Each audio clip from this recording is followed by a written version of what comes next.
Hello students, आज हम लोग बात करेंगे मैथमेटिक्स फोर्थ के नेक्स्ट टॉपिक है मॉड्यूल 2 की।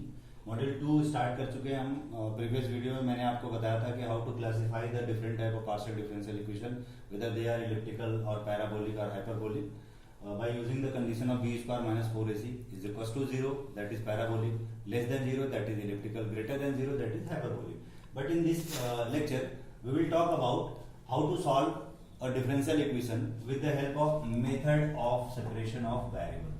तो हमने इसमें ये सीखना है कि method of separation of variable कैसे यूज करते हैं पार्शियल डिफरेंशियल इक्वेशन को सॉल्व करने के लिए। बहुत सारे टाइप के पार्शियल डिफरेंशियल इक्वेशन आएंगे। वेरी वेरी इंपॉर्टेंट मेथड है, ये बहुत इंपॉर्टेंट मेथड है, प्लीज इसको ध्यान रखिएगा।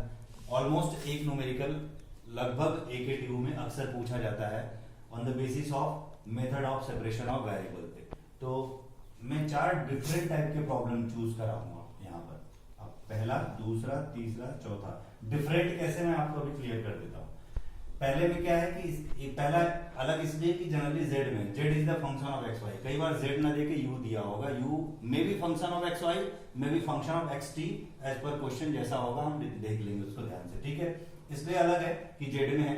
दूसरा चीज कि इसमें कोई कंडीशन नहीं है, कोई बाउंड्री वैल्यू कंडीशन नहीं दिया है। जनरली बाकियों में आपको इनिशियल वैल्यू या final value, boundary value condition दी रहेगी, बट इसमें नहीं है। जिसमें नहीं है उसमें आपको जनरल सोल्यूशन निकालना है, मतलब कांस्टेंट जो इंटीग्रेशन कांस्टेंट C1 C2 आता है वो रहेगा। जिसमें कंडीशन दे दिया वो कांस्टेंट C1 C2 की वैल्यू भी निकालनी होती है, जो कि आप जानते हैं। जनरली दो तरीके के सोल्यूशन होते हैं डिफरेंशियल इक्वेशन के, जनरल और पर्टिकुलर। जनरल मतलब जिसमें कांस्टेंट C1 C2 C3 के साथ आंसर लिखा गया हो। पर्टिकुलर का मतलब जिनमें कांस्टेंट की वैल्यू निकाल ली गई हो with the help of given condition. Okay, दूसरा क्वेश्चन देखिए, इसमें आप u दिया है, x और t का फंक्शन है, जिसके रेस्पेक्ट में डिफरेंशिएट होगा उसी का फंक्शन मानेंगे। तो u is the function of x and t, और साथ में कंडीशन भी दिया गया है। और अलग इसलिए भी है कि इसमें एक ट्रिग्नोमेट्रिकल फंक्शन भी दिया गया है। तो ये कैसे सॉल्व होगा इसको भी हम देखेंगे। नेक्स्ट तीसरा, नोटेशन जस्ट चेंज है। u x x का मतलब del two u upon del x two, x के बार x में 2 बार x के रेस्पेक्ट में पार्शियल डिफरेंशिएट किया गया, ये y के रेस्पेक्ट में एक बार पार्शियल डिफरेंशिएट किया गया, या सिंपली u है। अब u is the function of xy, क्यों xy लिया? बिकॉज यहाँ पर x के रेस्पेक्ट में और y के रेस्पेक्ट में ही डेरिवेटिव दिख रहा है। इसकी कंडीशन यहाँ दी गई है, इसकी कंडीशन यहाँ है, जिसके बेसिस पर हम लोग जो इंटीग्रेशन कांस्टेंट यूज होते हैं वो कैलकुलेट कर सकते हैं। फोर्थ नंबर में बिल्कुल सिंपल है, u जो है x और t का फंक्शन है, यहाँ पर एक कंडीशन दिया गया है। तो पर्टिकुलर दिस लेक्चर में, पहले इस लेक्चर में हम लोग पहले क्वेश्चन के बारे में बात करेंगे, बिल्कुल सिंपल वाला, इसमें कोई कंडीशन नहीं दी गई है। इसके कंटिन्यूएशन में इसी मेथड पे एक और वीडियो लेक्चर डिस्कस करेंगे, जिनमें से इन तीनों में से जो भी कोई क्वेश्चन आप कमेंट बॉक्स में लिखेंगे वो मैं बताऊंगा आपको। बट मैं प्रायोरिटी दूंगा कि कॉस वाला, ताकि आपको ट्रिग्नोमेट्रिकल फंक्शन भी कर ले। और ये सारे क्वेश्चन बहुत इंपॉर्टेंट है। जनरली मैं ये प्रीवियस ईयर के क्वेश्चन पेपर से ही उठाया। ओके, तो let's start to how to use the separation of variable method. कैसे करेंगे इसको सॉल्व, पहले क्वेश्चन को हम लोग देखते हैं। अब इसको सॉल्व कैसे करते हैं इस पे जरा फोकस करते हैं। पहला क्वेश्चन है आपका ये del 2z upon del x2 minus 2 del z अपॉन del x plus del z of del y is equal to 0। ठीक है, इस क्वेश्चन को सॉल्व करने के लिए मान लेते हैं आपका ये दिया गया क्वेश्चन है।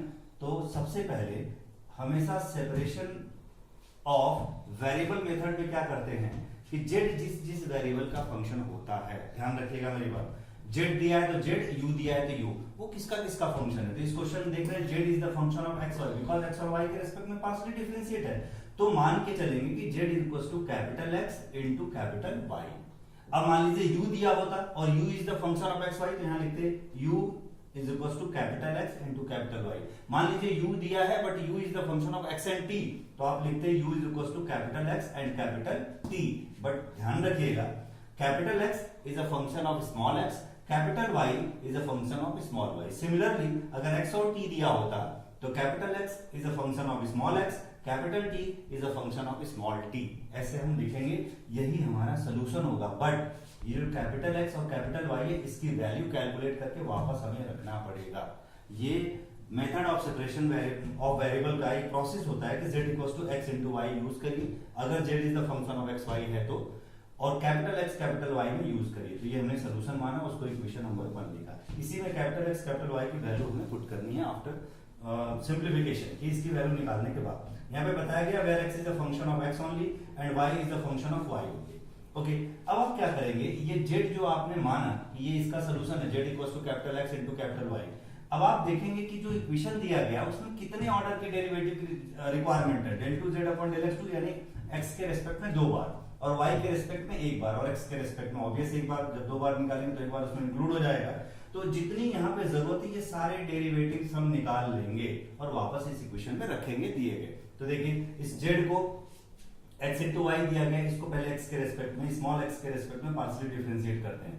तो x के रेस्पेक्ट में डिफरेंशिएट करेंगे तो खाली कैपिटल X, ध्यान से देखिए इसी में x का फंक्शन है, ये y का फंक्शन, तो y एज इट इज लिखा जाएगा, x का differentiation del x upon small del x। इसी का अगर सेकंड ऑर्डर डेरिवेटिव निकाले दोबारा x के रेस्पेक्ट में करेंगे तो y एज इट इज रह जाएगा, इस पे डेल 2 और डेल x2 लग जाएगा, तो ये del 2 z upon del x2 का वैल्यू हो गया। सिमिलरली इसी को इक्वेशन 1 को y के रेस्पेक्ट में, स्मॉल y के रेस्पेक्ट में पार्शियली डिफरेंशिएट करेंगे तो del z upon del y हो जाएगा, del z upon del y x as it is, because वो खाली x का फंक्शन है, y को हम सॉल्व करेंगे del y by small del y, ये आ जाएगा हमारा। तो ये वैल्यू जो है del z upon del x, del z upon del y, del 2z upon del x2, ये सारी वैल्यू इस इक्वेशन में रखी जाएंगी क्योंकि हम लोग पहले का सॉल्यूशन कर रहे हैं। तो यहाँ पर del 2z upon del x2 की, यहाँ del z upon del x की और यहाँ पर del z upon del y की, ये सारी वैल्यू रखने के बाद ये आपको मिल गया। यहाँ पर y अब वैल्यू रख के देखेंगे, इसके प्लेस पर ये वैल्यू रख दी जाएगी, इसके प्लेस पर ये वैल्यू रख दी जाएगी, इसके प्लेस पर ये वैल्यू, तो आपका ये इक्वेशन आ गया। अब इसको थोड़ा सा सिंप्लीफाई करेंगे।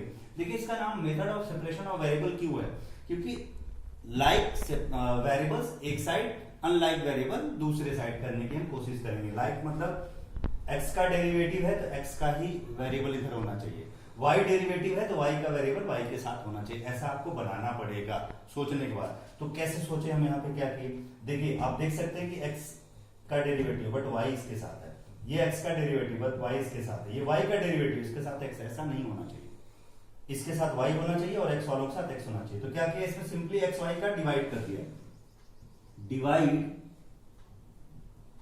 By capital X Y in each term. आप देख लीजिए सारे टर्म में x y का डिवाइड कर दीजिए तो y से y कैंसिल, तो 1 by x, यहाँ पर भी 2 by x आ जाएगा, यहाँ पे 1 by y आ जाएगा क्योंकि x y से इसके सारे टर्म को डिवाइड कर दिया। तो मॉडिफाई होने के बाद ऐसा बन गया। ऐसा इसलिए किया क्योंकि टॉपिक का नाम है method of separation of variable, तो x के साथ x होना चाहिए, y के साथ y होना चाहिए। अब इसमें क्या करते हैं, जितने x वाले डेरिवेटिव या फंक्शन है उसको एक साइड रखते हैं और जो y वाला डेरिवेटिव है, दूसरे टाइप का डेरिवेटिव, उसको हम राइट साइड ले जाते हैं।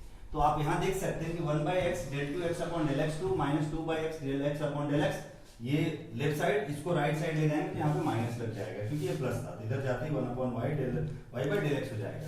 तो ये दो फ्रैक्शन बन जाते हैं, एक आपका ये है और दूसरा आपका ये मिल जाता है।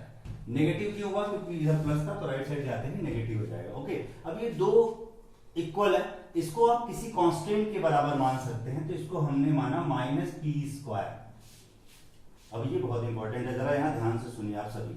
बहुत सारे ऑथर यहाँ पे खाली लैम्डा लिखते हैं, कोई के लिखता है, कोई माइनस के लिखता है, कोई माइनस के स्क्वायर लिखता है, कोई पी स्क्वायर लिखता है, कोई माइनस पी लिखता है, कोई खाली पी लिखता है। आप फ्री हैं, आप कुछ भी लिख सकते हैं, कोई भी कांस्टेंट ले सकते हैं। माइनस पी स्क्वायर लेने का मतलब होता है कि कहीं माइनस आया होगा तो इजीली कट जाएगा और कोई रीजन नहीं है फिलहाल में।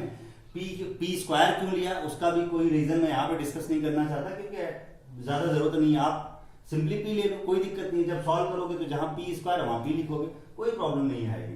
तो आप जनरली हम लोग लेकिन यहाँ पर यूज करेंगे माइनस पी स्क्वायर। डिटेल्स के लिए कभी क्यों ऐसा यूज किया तो वो एक अलग चीज है, उसको हम बाद में बात करेंगे। बट अभी क्वेश्चन के लिए खाली आपने ध्यान रखना, बुक में कुछ भी दिया हो, किसी भी क्वेश्चन के लिए आप हर क्वेश्चन में माइनस पी स्क्वायर यूज करेंगे। जबकि बुक में देखेंगे तो किसी के लिए पी स्क्वायर, किसी के लिए पी, किसी के लिए के, किसी के लिए माइनस के, अपने मन से कोई भी लिया हुआ है। मैं बोलता हूँ आप हर केस में माइनस पी स्क्वायर यूज करो, कोई प्रॉब्लम नहीं आएगी, सोल्यूशन आपका पी स्क्वायर के टर्म में आएगा। तो इस मेथड का एक फॉर्मेट है कि दोनों फ्रैक्शन जो आपके दिए, एक्स वाले वेरिएबल एक साथ, वाई वाले एक साथ कर लिया और उसको माइनस पी स्क्वायर के बराबर मान लिया। अब पहले इसको माइनस पी स्क्वायर के इक्वल लेके चलते हैं। तो आपने लिया 1 upon x del 2x del x2 minus 2 by x del x upon del small x is equal to minus p square. इसको इक्वल किया पहले फ्रैक्शन के, इसको सॉल्व करेंगे। सॉल्व करते हैं, x देखिए इधर डिवाइड में भेज देंगे राइट साइड, तो बन जाएगा del 2x upon del x2 minus 2 del x upon del x is equal to minus p square. इसको इधर लाएंगे तो प्लस पी स्क्वायर x हो जाएगा। अब इसको अगर आप ध्यान से देखें तो ये डिफरेंशियल इक्वेशन बन गया। देखिए यहाँ पार्शियल यूज है लेकिन ये ऑर्डिनरी की तरह सॉल्व होगा। क्यों? क्योंकि x है, x तो x का ही वेरिएबल है ना, इसलिए इसमें कोई दूसरा वेरिएबल तो है नहीं, तो चाहे आप पार्शियल लिखे भले ही है, लेकिन ये ऑर्डिनरी डिफरेंशियल इक्वेशन की तरह काम करेगा। इसको सॉल्व करने का बिल्कुल ये लीनियर डिफरेंशियल इक्वेशन हो गया ऑर्डिनरी वाला, ठीक है। लीनियर डिफरेंशियल इक्वेशन हो गया तो इसमें ऑक्सिलरी इक्वेशन की जरूरत पड़ती है। ऑक्सिलरी का मतलब डेल ऑफ डेल एक्स को आपने m मान लिया तो m स्क्वायर माइनस 2m और प्लस p स्क्वायर, बिल्कुल ऑर्डिनरी की तरह सॉल्व करेंगे। अब x के लिए इसको हमें सॉल्व करना है कि इसकी वैल्यू क्या आएगी कैपिटल X की। तो सॉल्व किया तो आ गया ये, यहाँ पे श्रीधराचार्य मेथड लगा दिया, आपको ये वैल्यू मिल जाएगी।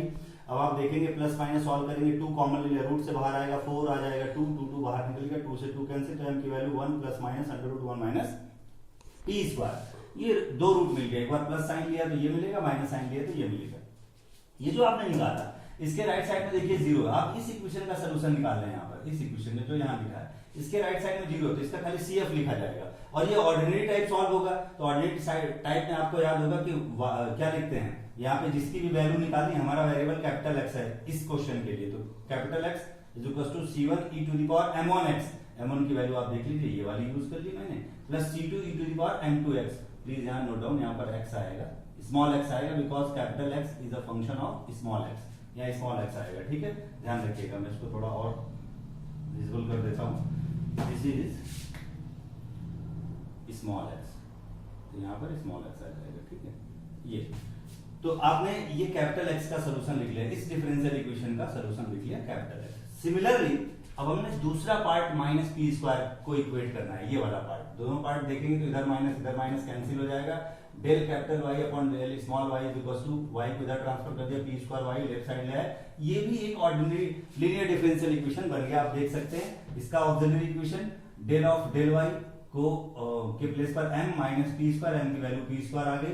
अब सिंपल दिखाई दे रहा है, इसके भी राइट साइड में 0, तो इसका पर्टिकुलर इंटीग्रल निकालना नहीं पड़ेगा, खाली CF लिखना पड़ेगा, वही इसका सोल्यूशन हो जाएगा जो आपको इक्वेशन दिया गया है, इसका सोल्यूशन हो जाएगा capital Y, because capital Y को हम सॉल्व कर रहे हैं। तो capital Y equal to C3 e to the power जो भी m की वैल्यू आती m x लिखते, बट ये x का फंक्शन नहीं, capital Y is the function of y only, यहाँ पे क्या लिखेंगे y लिखेंगे। C3 क्यों लगाया, क्योंकि C1 C2 ऑलरेडी यूज हो चुका है, इसलिए C3 लगाया, कोई दिक्कत नहीं है। अब देखिए ये कैपिटल X आपको मिल गया, ये कैपिटल Y मिल गया।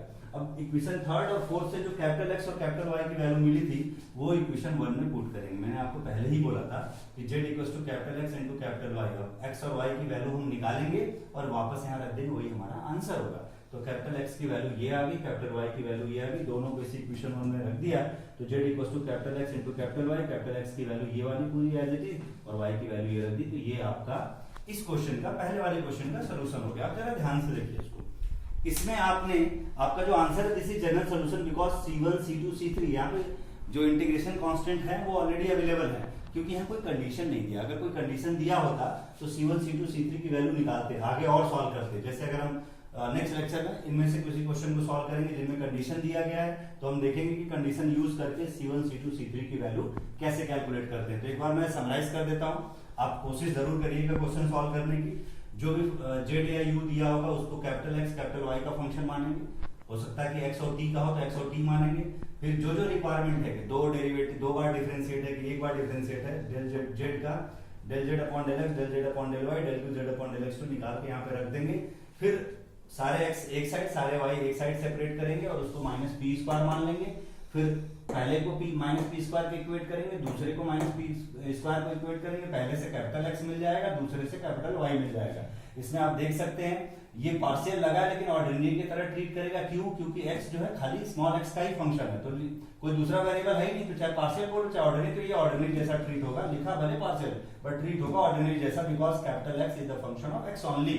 तो उसको ऐसे सॉल्व कर लिया, सिमिलरली y को भी इस तरीके से सॉल्व कर लिया।